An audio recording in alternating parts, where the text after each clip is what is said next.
Bueno, hola, yo soy Mafalda Barberis, cantante y bajista de Montehermoso, gestora cultural junto al sello Pistilo Records hace 17 años y profesora de Geografía y Ciencias Sociales de institutos terciarios y secundarios de nuestra ciudad.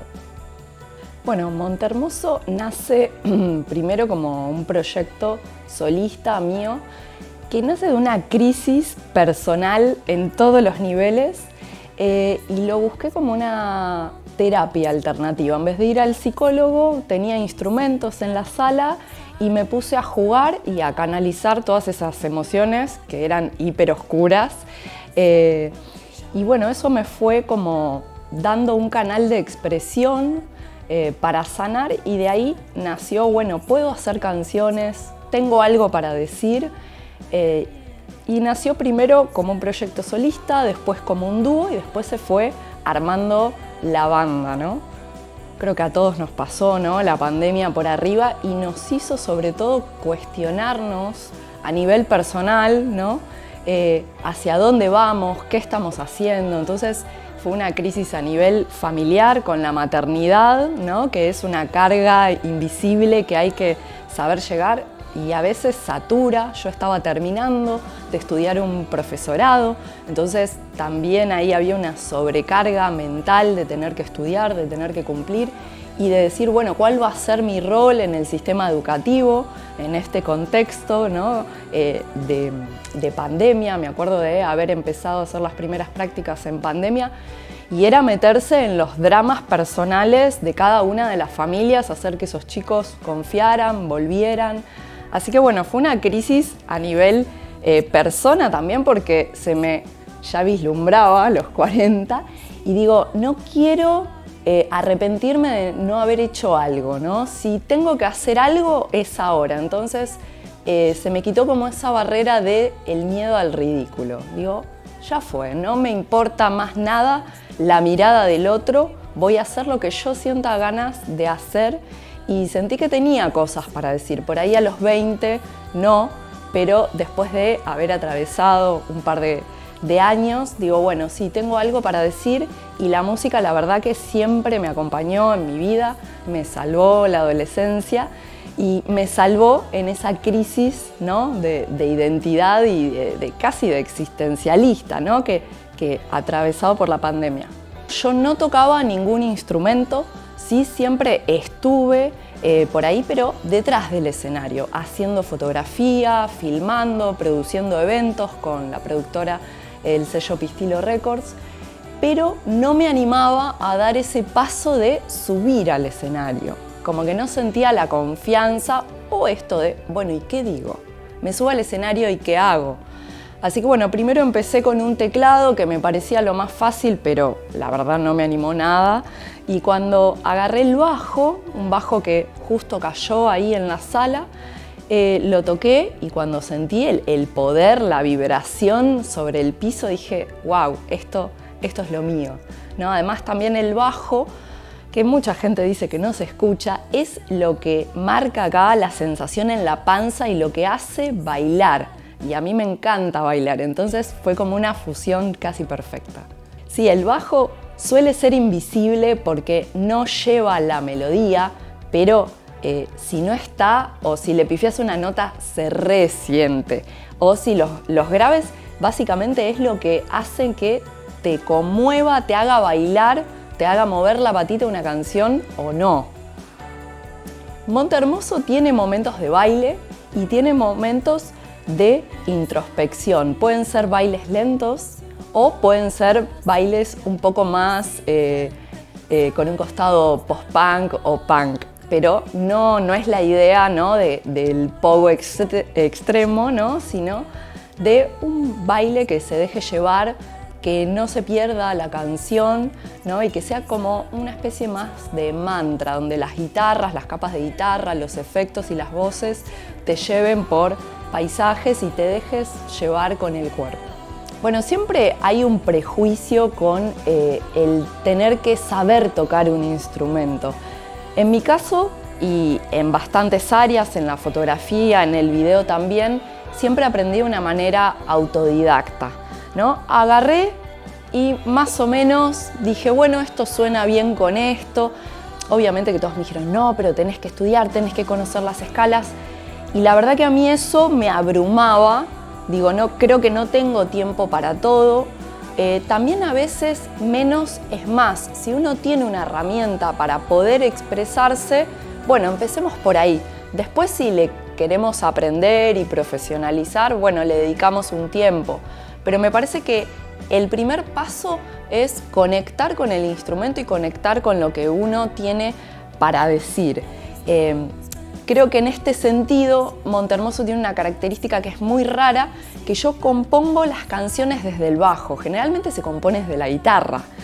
Entonces eso ya es raro y al no haber estudiado música es como que caigo en los errores de no, esto no se tiene que hacer, pero a la vez eso le da una vuelta de tuerca interesante porque hago lo incorrecto, lo que no se debe hacer y a veces queda bien.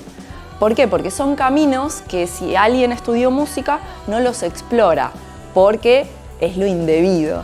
Creo que la melancolía está como vista como un sentimiento negativo, como que de eso no hay que hablar, sobre todo en una época mediática donde las redes nos piden todo el tiempo salir lindos, felices, mostrar el éxito de nuestra vida a los demás.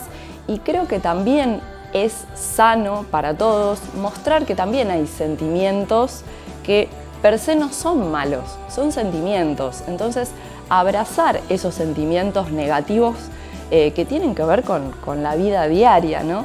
Y la melancolía que yo creo que tiene que ver mucho con nuestra ciudad, con ese invierno marplatense, que también nos obliga a estar adentro de nuestras casas, ¿no? Como una introspección casi obligatoria. Soy profe de geografía y obviamente que eso me da una mirada del mundo, una lectura diferente.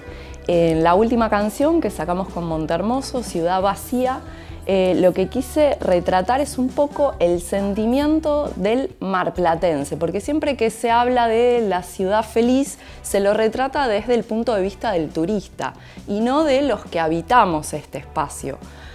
Por ahí como profe de geografía lo que me hizo un poco darme cuenta de esta cuestión es entender que la ciudad nació primero como una especie de negocio inmobiliario y después la fragmentación y segregación que hubo entre la élite veraneante que venía y los marplatenses que trabajaban, ¿no?, para esa élite veraneante, que eran los pescadores, las mucamas, que fueron directamente expulsados. O sea, compartían la playa popular, la Bristol, fueron expulsados hacia lo que hoy es el Torreón, Punta Piedras, y después directamente hacia afuera de Mar del Plata, lo que era el pueblo de Eduardo Peralta Ramos, que hoy es Juan B. Justo hacia el sur, ¿no? Entonces, esa primera segregación, esa primera fragmentación, creo que deja mecha en nuestra identidad, ¿no? Esta dicotomía entre la ciudad turística y que esté todo bonito, que el centro esté arreglado para el turismo porque lo necesitamos, porque es una actividad económica prioritaria o que le dimos prioridad, y el marplatense que por ahí ni va al mar, inclusive hay chicos que no conocen la playa en barrios del oeste, ¿no?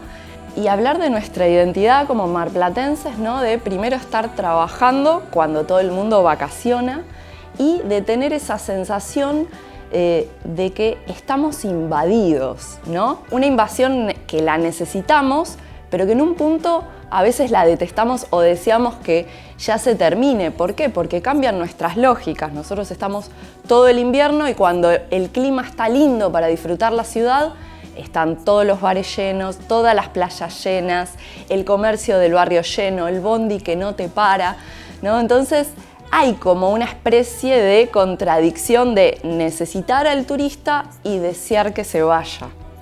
Sí, a nivel inconsciente las letras salen de algo que viene orbitando, ¿no?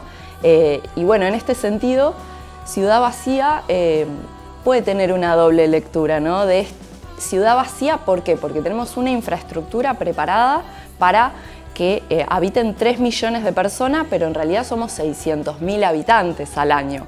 Entonces, si nos paramos, por ejemplo, en Plaza Colón, vemos los edificios a la noche vacíos, ¿no? Este contraste, si nos paramos en pleno enero, entre un edificio totalmente habitado, pero pensado para el turismo, y después un invierno donde están los edificios casi muertos, ¿no? O habitados por estudiantes que después se tienen que ir a otros espacios.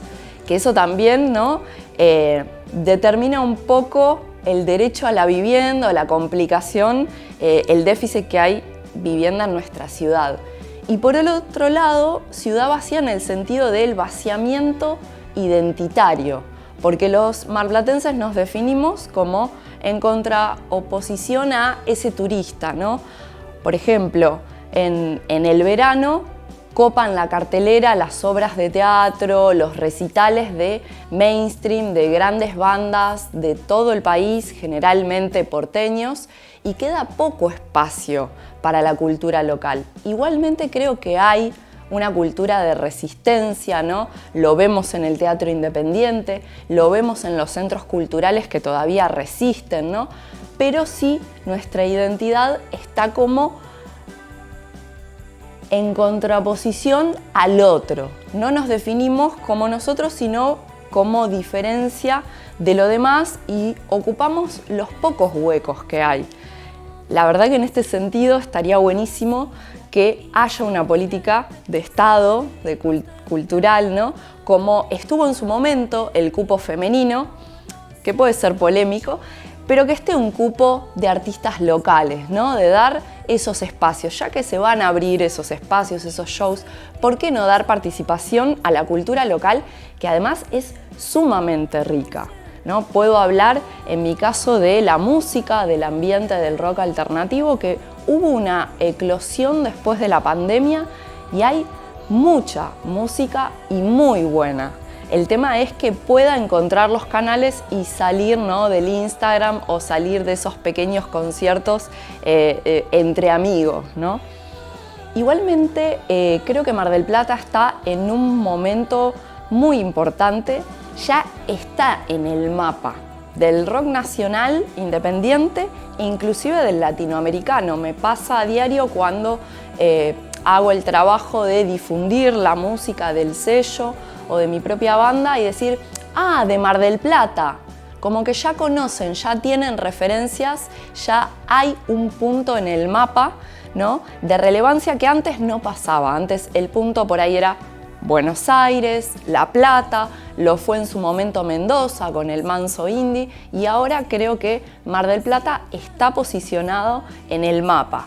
Estaría bueno que los marplatenses nos demos cuenta de esa importancia y apoyemos la cultura local.